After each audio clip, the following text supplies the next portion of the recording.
මෙවර පළාත් පාලන මැතිවරණයට කොළඹ මහනගර සභාවට අපේක්ෂකයෙකුගේ හැටියට සමගි ජන බලවේගයේ දුරකථන ලාංඡනයේ බටහිර අලුත්කඩේ කොට්ටාසයෙන් මා ඉදිරිපත් වෙලා සිටිනවා. මම අලුත්කඩේ ප්‍රදේශයේ අවුරුදු 20ක පමණ කාලයක් ජීවත් වෙනවා. මම මේ නගරයට ආවා. ඒ වගේම මගේ කොට්ටාසයටත් මං ආදරෙයි.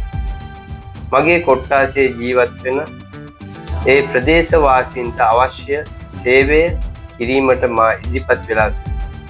මෙවර මට අවස්ථාවක් ලබා ඔබ වෙනුවෙන් සේවය කරන්න, අපේ ගම හදන්න, අපේ නගරය හදන්න මාත් එක්ක එන්න. අපි මේ ගම හදමු, නගරය හදමු.